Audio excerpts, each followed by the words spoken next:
नमस्कार साथियों, मैं नरेंद्र लिल्लारे स्वागत करता हूं आपका अपने यूट्यूब चैनल लिल्लारे एकेडमी में। आज हम मैथ्स के सवाल हल करेंगे। मैथ्स में चैप्टर है प्रतिशत, परसेंटेज के कुछ क्वेश्चन को आज हम हल करेंगे। सबसे पहला क्वेश्चन है, कितने रुपए का 20% 400 रुपए के बराबर होगा। एमपी पुलिस 1917 का ये फर्स्ट शिफ्ट का क्वेश्चन है कि कितने रुपए का 20% 400 रुपए के बराबर होगा। मान लेते हैं कि x रुपए है, तो x रुपए का 20%, x का 20% कितने के बराबर होगा, 400 रुपए के बराबर होगा, बराबर 400। x बराबर 400, 100 का तिर्यक गुणा हो जाएगा, गुणित 100, 20 नीचे आ जाएगा भाग के रूप में, बटे 20। 0 से 0 कैंसिल हो गया, 2 पंचे 10, 5 चौके 20, 2 जीरो थे 2 जीरो। ये हमारा आंसर हो जाएगा ऑप्शन नंबर सेकेंड, 2000 रुपये। क्वेश्चन नंबर सेकेंड है, एक परीक्षा में 36% विद्यार्थी अंग्रेजी में और 40% विद्यार्थी हिंदी में फेल हो गए। यदि दोनों विषयों में फेल विद्यार्थी 20% है तो पास हुए विद्यार्थियों का प्रतिशत क्या है। ऑप्शन है 42%, 44%, 46% और 40%। साथियों, ये क्वेश्चन एमपी पुलिस की एग्जाम में 1917 के फर्स्ट चैप्टर में ही पूछा गया था।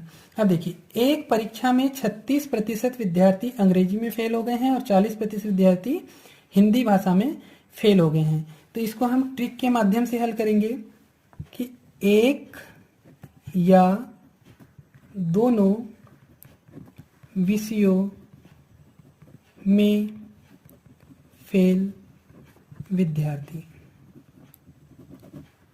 एक या दोनों विषयों में फेल विद्यार्थी की संख्या कितनी है, या कितने प्रतिशत एक या दोनों विषयों में विद्यार्थी फेल हुए हैं।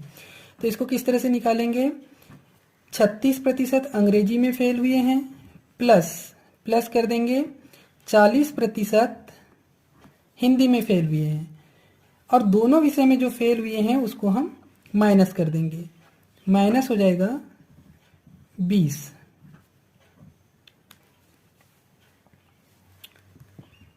36 धन 40 76, 76 में से 20 घटा देंगे तो ये निकल के आएगा 56%।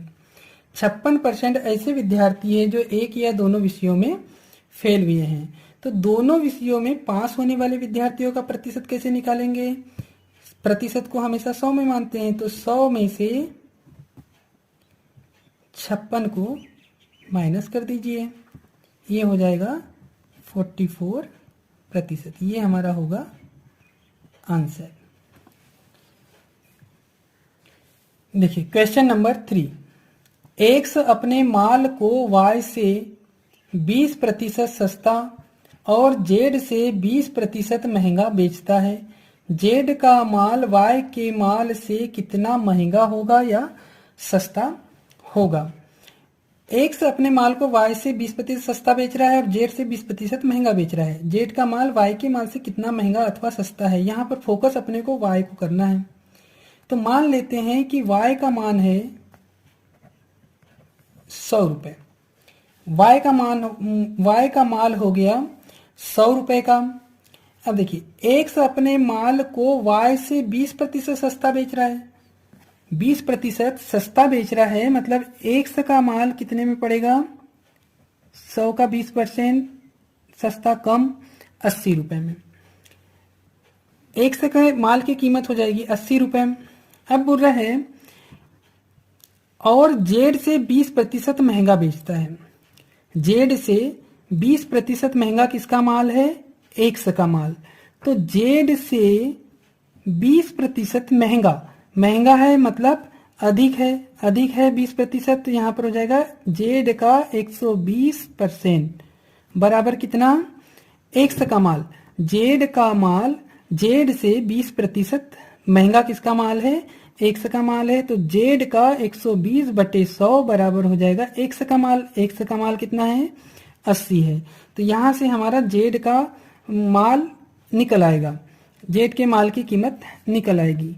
जेड बराबर 80, 100 पक्षांतर करेंगे, तिर्यक गुणा करेंगे, गुणित 100/120। 0 से 0 कैंसिल हो गया, 2 पंचे 10, 2 छक 12, 2 तिया 6, 2 चौके 8, 0, 4 पंचे 20, 200/3। इसे हल कर लेंगे, 3 छके 18, 2 0 20 है, 3 छके 18, 2 20, 3 छक 18, फिर 2 बचा, भाग नहीं जा रहा है, दशमलव लगा देंगे, 3 छक 18। मतलब जेड का जो माल, जेड के जो माल की कीमत है वो हो जाएगी 66.6 रुपए। अब पूछा क्या गया है, जेड का माल वाई के माल से कितना महंगा या सस्ता है। तो वाई का माल है 100 रुपए का, जेड का माल है 66.6 रुपए का, मतलब जेड का माल जो है वाई से सस्ता है। कितना सस्ता है? तो वाई का माल है 100 रुपए का, माइनस कर दीजिए 66.6, 10 में से 6 गया 4, 9 में से 6 गया 3, 9 में से 6 गया 3, 33.4 रुपए जो है ये 33.4 रुपए 100 माने थे हमने, तो 33.4% सस्ता है। अब यहाँ ऑप्शन है 33.33%, तो ये है हमारा ऑप्शन नंबर फर्स्ट सही हो जाएगा। अब चलते हैं अगले क्वेश्चन की ओर। Question number 4। क्वेश्चन नंबर 4 है, 2004 में एक नई शर्ट की कीमत 250 रुपए थी, जबकि 2005 में यह 400 रुपए हो गई। 2004 से 2005 के दौरान शर्ट की कीमत में कितने प्रतिशत की बढ़ोतरी हुई। ये भी क्वेश्चन एमपी पुलिस 1917 के फर्स्ट शिफ्ट में पूछा गया था। ऑप्शन है 60%, 60%, 55%, 90% और 40%। अब देखिए 2004 में शर्ट की कीमत 250 रुपए थी। 2004 में शर्ट की कीमत थी 250 रुपए। 2005 में यह बढ़कर कितनी हो गई? 400 रुपए हो गई। तो कितने प्रतिशत की वृद्धि हुई? मान लेते हैं कि इसमें 1% की वृद्धि हुई है। 1% की क्या हुई? वृद्धि हुई। तो 250 का 1% बराबर 400। एक्स का मान हमारा निकल आएगा। देखिए एक्स बराबर 400 गुणित 100/250। 0 से 0 कैंसिल हो गया, 5 दूनी 10, 5m 25, 5 8 40, 0।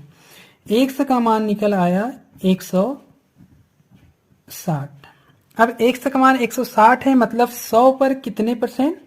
100 पर 60%। तो 100 पर 60%, 60% की क्या हुई है? बढ़ोतरी हुई है। ऑप्शन नंबर फर्स्ट 60% आंसर होगा। अब एक क्वेश्चन नंबर 5। असम में होने वाली बारिश में प्रतिवर्ष 1% की प्रतिशत है ये। असम में होने वाली बारिश में प्रतिवर्ष 1% की कमी हो रही है।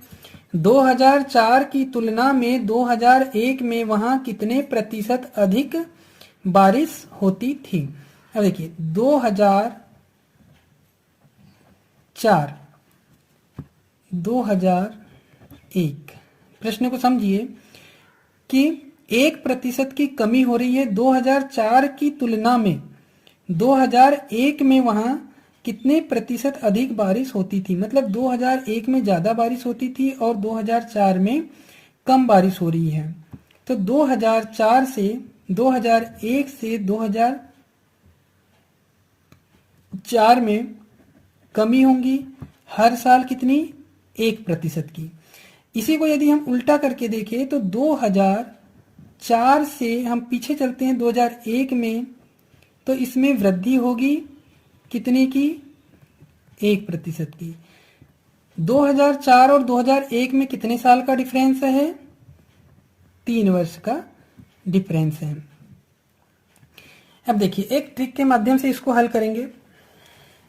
यदि हम सामान्य तरीके से हल करते हैं तो मान के चलते हैं 100% अभी 2004 में बारिश हो रही है या 2001 में 100% बारिश हो रही है, तो 100 का 2004 से यदि हम लेते हैं तो 2003 में कितनी हो जाएगी? उसमें 1% की वृद्धि करना है, मतलब 101/100। उसी तरह से फिर 2002 में हो जाएगी 101/100 और 2001 में हो जाएगी 101/100। इस तरह से हल करेंगे तो हमें ज़्यादा समय लगेगा। तो इसको हम क्या करते हैं? ट्रिक के माध्यम से समझते हैं। इस तरह के क्वेश्चन चक्रवृद्धि ब्याज के जैसे क्वेश्चन होते हैं, इसको हम उसी तरह से ट्रिक के माध्यम से हल करेंगे। देखिए 3 वर्ष के लिए, जब भी 3 वर्ष के लिए कोई क्वेश्चन आता है तो उसकी मैं ट्रिक बता रहा हूं, इसे अप्लाई कीजिएगा। क्वेश्चन आसानी से समझ में आएंगे, उसके आंसर आसानी से निकल आएंगे। अब देखिए 3 वर्ष के लिए यदि दर 1% दी रहती है तो इसमें 3 वर्ष के लिए इसमें 3 का गुणा कर देना है। 3 का 3, दशमलव लगा दिए। अब इस 1% में इस 3 का गुणा करना है। 1 में 3 का गुणा करना है तो 1 3 3, इसे हम 2 अंकों में लिखेंगे, मतलब 0.3%। ये हमारा चक्रवृद्धि दर निकल आएगी। ये हमारी चक्रवृद्धि दर निकल आएगी। ये हमारी सामान्य दर है 1% और 3 वर्षों की हमारी चक्रवृद्धि दर निकल आएगी 3.03%। उसी तरह से यदि दर 2% दे रखी है, दर जो है 2% दे रखी है, तो क्या करेंगे हम? 3 साल के लिए है तो 3 का गुणा 2 में कर दीजिए, 3 दूनी 6। फिर इस 2 का गुणा इस 6 में कर दीजिए, 0.26 12%। इसी तरह से यदि 3% का निकालना है तो 3 का गुणा फिर कर दीजिए इसमें, 3 3 हो जाएगा 9 और 9 का गुणा इस 3 में कर दीजिए, 0.27%। तो इस तरह से हम कोई भी दर दी हो 3 वर्ष के लिए आराम से निकाल सकते हैं। तो हमारे क्वेश्चन में क्या है? क्वेश्चन में है 1%। 1% 3 साल तक के हमें 1% का मान निकालना है। तो 3 वर्ष के लिए 1% का मान कितना आएगा? 3.03%। ये हमारा फर्स्ट ऑप्शन आंसर होगा। आशा है आप लोगों को आज का मैथ्स समझ में आया होगा। यदि समझ में आया है, अच्छा लगा है तो वीडियो को लाइक कर दीजिए। अभी तक के आपने मेरा चैनल सब्सक्राइब नहीं किया है तो उसे सब्सक्राइब कर लीजिए। धन्यवाद।